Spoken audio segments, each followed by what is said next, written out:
Good morning students. आज का अपना टॉपिक कल वाले चैप्टर को अपन आगे बढ़ाते हैं। अपन ने जल अवशोषण तक पढ़ा था। जल अवशोषण के पश्चात जल अवशोषण को प्रभावित करने वाले कारक, ठीक है। जल अवशोषण को प्रभावित करने वाले कारक, चार कारक अपन ने लिखे हैं। वैसे तो जल अवशोषण को प्रभावित करने वाले कारकों को अपन दो भागों में विभाजित कर सकते हैं, एक बाह्य कारक और एक आंतरिक कारक। बाह्य कारक के अंतर्गत अपन प्राप्य मृदा जल, मृदा वातन, मृदा का तापमान, मृदा विलयन की सांद्रता, ये जो चार कारक मैंने यहाँ लिखे हैं, इन सब को बाह्य कारकों के अंतर्गत अपन अध्ययन कर सकते हैं, ठीक है। आंतरिक कारकों के अंतर्गत जो मूल की संरचना है वह आ जाएगी, और दूसरा जो वाष्पोत्सर्जन की दर है वह आ जाएगी। वाष्पोत्सर्जन की दर और मूल की संरचना जो अपन ने कल पढ़ी थी, अर्थात मूल के अंदर अगर मूल रोम पर्याप्त मात्रा में उपस्थित रहेंगे तो वो पर्याप्त मात्रा में क्या करेंगे, जल अवशोषण करेंगे। जैसे अगर अपन बात करें कॉर्निफरस प्लांट्स की, तो उनके अंतर्गत क्या होता है कि मूल रोम नहीं पाए जाते। मूल रोम नहीं पाए जाते तो उनमें जल अवशोषण कौन करेगा वो मैं आपको बाद में बताऊंगा। तो कहने का तात्पर्य यह है कि वो क्या हो जाएंगे, उनके आंतरिक कारक। आपकी पुस्तक में दिए हुए हैं ये चार कारक, तो इनको अपन पढ़ लेते हैं। सबसे पहला है प्राप्य मृदा जल, अर्थात जिस भूमि में आप लोगों को पता है कि अलग अलग प्रकार की मृदाओं की क्षमता जो है वो अलग अलग प्रकार की होती है। किस बात की, जल अवशोषण की, या वाटर होल्डिंग कैपेसिटी जो है वो अलग अलग प्रकार की होती है, और उसी के आधार पर उनमें अलग अलग प्रकार की वनस्पति पाई जाती है। और सबसे अच्छी मृदा आप लोग जानते हैं दोमट मृदा होती है, जिसकी जल धारण क्षमता और खनिज लवण धारण करने की क्षमता भी सर्वाधिक होती है।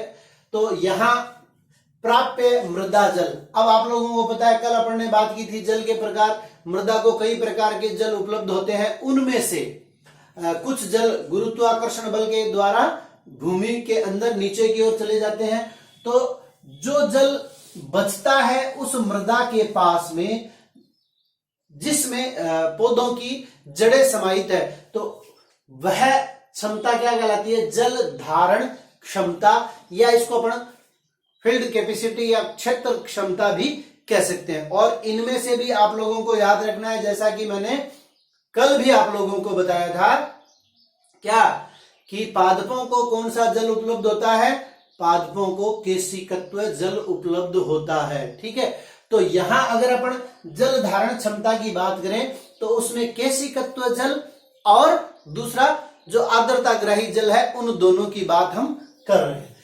दूसरा स्थायी मलानी प्रतिशतता, तो यहां प्राप्य मृदा जल जो है वो मृदा को जल उसी स्थिति में पादप को जल उसी स्थिति में उपलब्ध होगा जब जल धारण क्षमता और स्थायी मलानी प्रतिशतता के बीच के क्षेत्र के अंदर यह जल उपलब्ध हो, तब पौधे क्या करते हैं, उस जल को अवशोषित करते हैं। तो दूसरा टर्म अपने पास आ गया स्थायी मलानी प्रतिशतता, यानी अपन जानते हैं कि पादपों की पत्तियां जब जल की कमी हो जाती है तो मुरझाने लगती है। तो पहली बार जब स्थायी रूप से वे पत्तियां मुरझाती है तो इसको क्या कहते हैं, स्थायी मलानी प्रतिशतता। एक बार पुनः रिपीट कर देता हूं मैं, प्राप्य मृदा जल, ठीक है। जल अवशोषण को प्रभावित करने वाले कारकों में से पहला कारक है प्राप्य मृदा जल। तो प्राप्य मृदा जल कौन सा होगा, जो जल जल धारण क्षमता व स्थायी मलानी प्रतिशतता के प्रक्षेत्र में हो। और जल धारण क्षमता आपको बता दिया, केशिकत्व जल और आर्द्रताग्राही जल, दोनों को क्या कहते हैं, मिला के जल धारण क्षमता। और स्थायी मलानी प्रतिशतता का मतलब पादपों की पत्तियों का पहली बार स्थायी रूप से मुरझाना स्थायी मलानी प्रतिशतता कहलाता है। दूसरा है मृदा वातन। मृदा वातन का मतलब होता है वायु, ठीक है। आप लोगों को पता है किसान खेती करने से पहले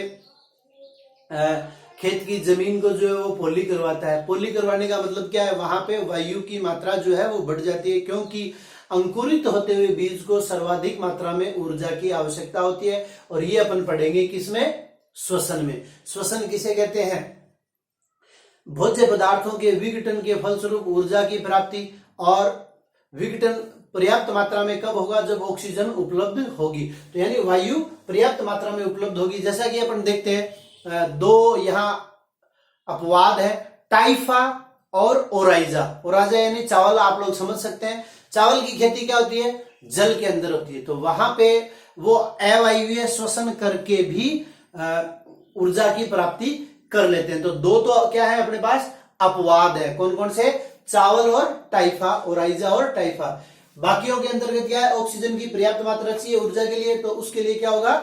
मृदा वायु की मात्रा भी अधिक होनी चाहिए। जैसे कि अपन देख सकते हैं जलाक्रांत खेत है, यानी बाढ़ आ गई किसी खेत में, तो पर्याप्त मात्रा में जल उपलब्ध है लेकिन वो जल अवशोषण योग्य नहीं है। और दूसरा, जड़ों की जो कोशिकाएं हैं वो श्वसन की क्रिया भी नहीं कर पाती है क्योंकि जल से भरे हुए होने के कारण उनको पर्याप्त मात्रा में ऑक्सीजन उपलब्ध नहीं होती। तीसरा कारण है मृदा का तापमान।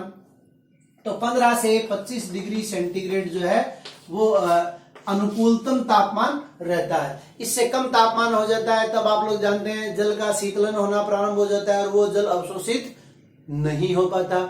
अधिक तापमान हो जाता है तो वो जल एक बार तो क्या होगा, जैसे जैसे तापमान बढ़ेगा वैसे वैसे अवशोषण की दर भी बढ़ेगी, लेकिन 25 डिग्री सेंटीग्रेड के पश्चात वो दर धीरे धीरे क्या होने लगेगी? कम होने लगेगी। अर्थात 15 से 25 डिग्री सेंटीग्रेड तापमान के अंतर्गत पर्याप्त मात्रा में जड़ें जो है जल अवशोषण का कार्य करती है। उसके बाद में चौथा टॉपिक अपना मृदा विलयन की सांद्रता।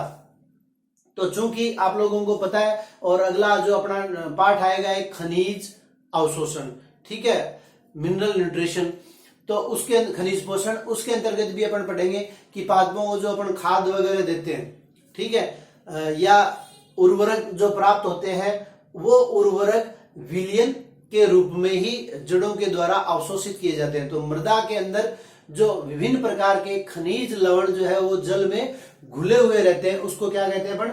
मृदा विलयन। अब अगर इनकी सांद्रता अधिक हो जाएगी तो यहां पे भी अपने पास क्या है? एक अपवाद है। अपवाद कौन सा है? लवणोद्भिद, हेलोफाइट्स जो पादप होते हैं वो अत्यधिक खनिज लवण युक्त मृदा में पाए जाते हैं। तो वो तो क्या कर सकते हैं? इस प्रकार के विलयन को या जल को अवशोषित कर सकते हैं, परंतु सामान्यतः अगर अपन पादपों की बात करें तो उनमें क्या होगा? अगर खनिज लवणों की सांद्रता मृदा विलयन में अधिक हो जाएगी तो परासरण दाब की भिन्नता के कारण, यानी बाहर का परासरण दाब क्या हो जाएगा? अधिक हो जाएगा, और बाहर का परासरण दाब अधिक हो जाने के कारण वो जल भी पादप अवशोषित नहीं कर पाएंगे। ठीक है, ये अपने हो गए जल अवशोषण को प्रभावित करने वाले कारक। अब इस अध्याय का अंतिम टॉपिक जो है वो अपन पढ़ते हैं रसारोहण। रसारोहण किसे कहते हैं? तो आप लोग जानते हैं कि भोजन बनाने का जो कार्य है वो किसका है? पादपों में पत्तियों का। तो पत्तियों को किसकी आवश्यकता होती है? जल की आवश्यकता होती है। तो रसारोहण किसे कहते हैं? अभी तक अपन ने पढ़ा कि मूल रोम क्या करते हैं? जल अवशोषण करते हैं, ठीक है, और मूल रोम से जड़ों के जाइलम या यूं कहते हैं रंग भाग तक जल का जो प्रवाह है वो अपन ने 3 माध्यम देखे थे, एपोप्लास्ट, सिम्प्लास्ट और वेक्यूलर। उसको कहते हैं अपन पार्श्वीय प्रवाह। अब क्या होगा कि जड़ से लेके और पादप की पत्ती तक जल जो जाएगा या पहुंचेगा ये ऊर्ध्वगमन है, अपवार्ड्स मूवमेंट है, ठीक है।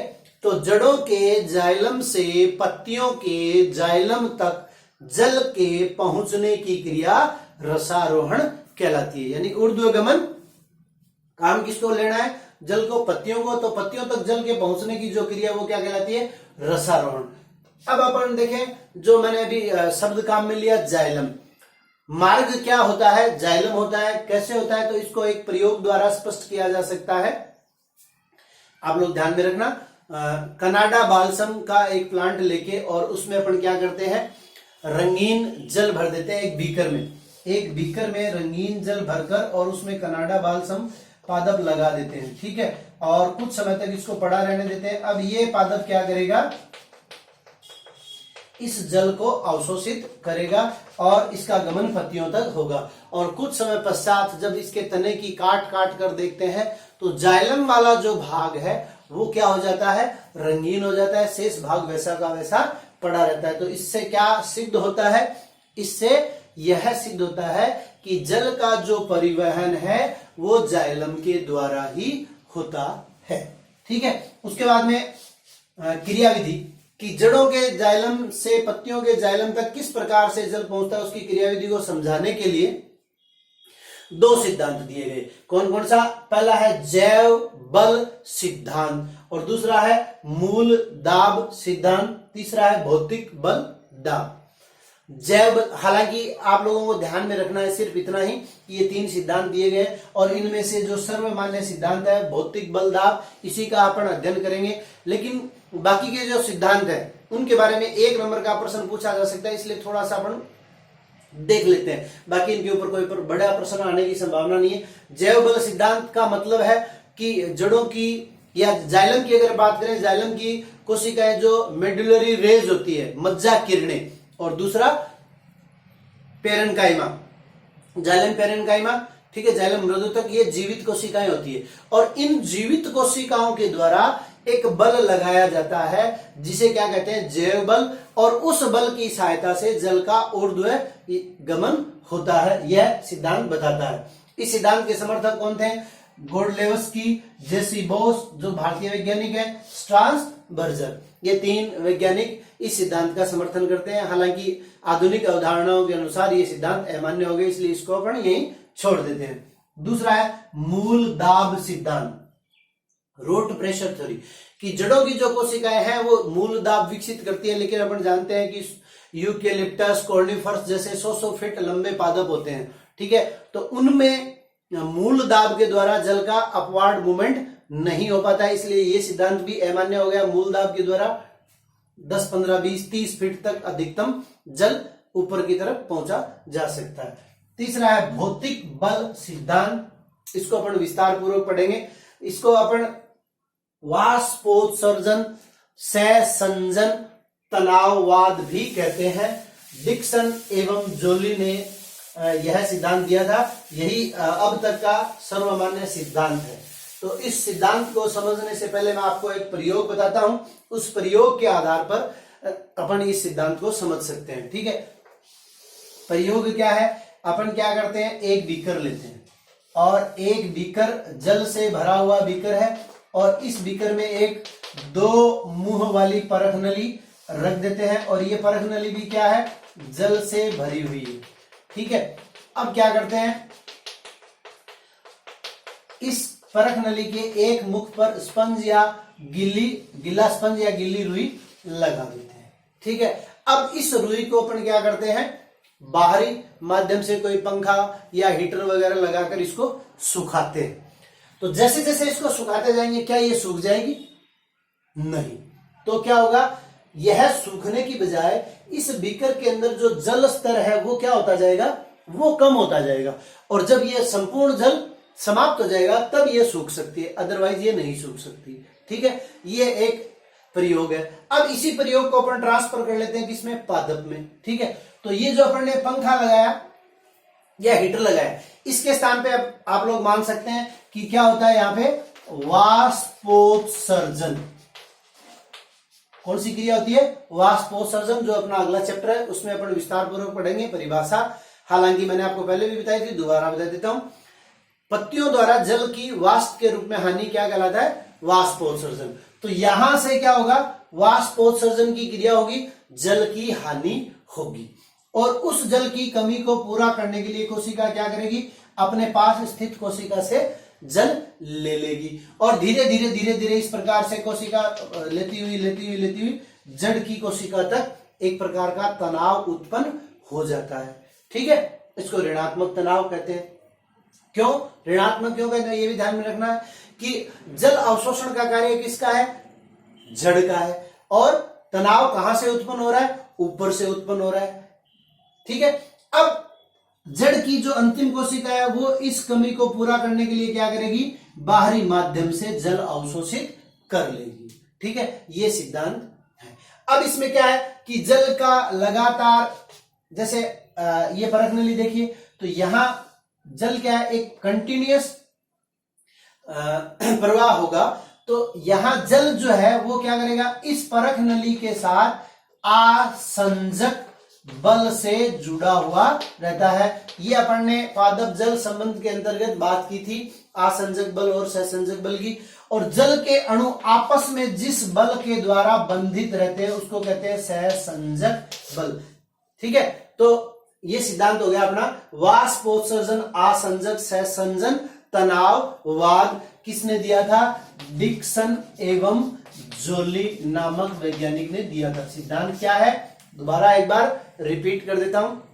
सबसे पहले क्या होगा, पत्ती वाष्पोत्सर्जन की क्रिया करेगी, वाष्पोत्सर्जन की क्रिया के द्वारा जल की हानि होगी। उस जल की कमी को पूरा करने के लिए वो अपने पास स्थित कोशिका से जल की आवश्यकता को पूरा कर लेगी। और ऐसे ही क्रम जो है पत्ती से लेकर तने से होते हुए जड़ों तक चलता रहेगा। और अंत में जड़ क्या करेगी, बाहरी माध्यम से जल अवशोषित करेगी। ठीक है, और इसके साथ जल के अणु आपस में सहसंजक बल के द्वारा जुड़े हुए रहेंगे और जाइलम की जो भित्ति है उसके द्वारा आसंजक बल के द्वारा जुड़े हुए रहेंगे। और इस प्रकार से जल जो है जड़ों के जाइलम से पत्तियों के जाइलम तक पहुंचता है। इसको अपन रसारोहण कहते हैं। इस प्रकार से अपना ये अध्याय यहाँ समाप्त होता है। आशा करता हूं आप लोगों को समझ में आ रहा होगा। अगर आपको कोई बात नहीं समझ में आ रही हो तो आप कमेंट करके मुझे बता सकते हैं। और वीडियो को ज्यादा से ज्यादा लाइक और सब्सक्राइब करें। धन्यवाद।